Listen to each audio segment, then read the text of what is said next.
building guys. Mosta? Ganito yung itsura natin.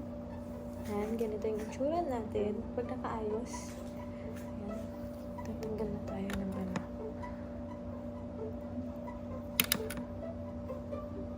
Ating ayan, tanggalin na natin yan. Guys, ginagawa ko pag ano. Tapos kung mag live, tapos kung mag vlog, pagkatapos kung game, tatanggal na mga alahas. Ay, tapos yung bangs ko, ginaganyan ko. Tapos, iipit ko yan. Kita niyo yung vlog ko, ay yung live ko. And after nun, back to reality.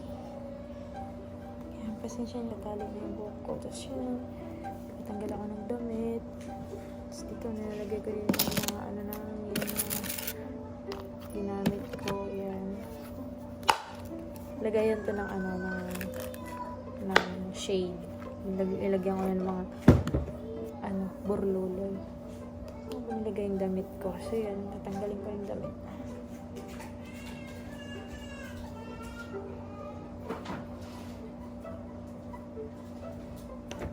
Nagtatanggal ang damit, guys. Realidad ng buhay. Ganito, after ng ano ko, ang babara.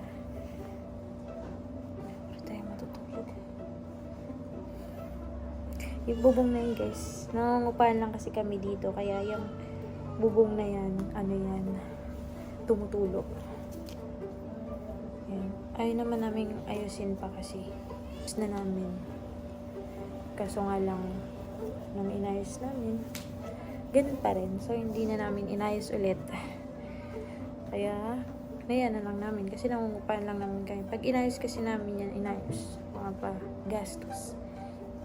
Lilipat na lang kami ng bahay. Okay lang naman yung tulo dyan kasi hindi naman nakaka-apekto. Nasa gilid lang naman siya ng cabinet. Kaya isang pambahay. Ayan. Ganon. Ito na yung damit natin. Ito yung ginamit kong bra. Magtatanong kayo. Bra, ano yan? Walang strap. Hindi lang dito sa Jorabox. Sa Jorabox kasi ito, guys. Itong pinagpapatong. Dito rin ako nag-makeup. Pagkakawala ko ng lens. Ganyan ang magtanggal ng contact lens, guys. Ayan. Tapos, kuha ko ng tela. Kasi tutulog. Para malinisan yung mata ko.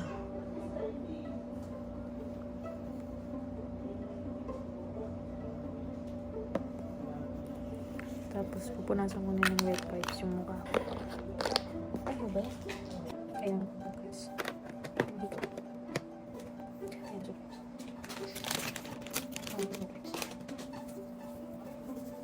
Tapos ang dami kong linisin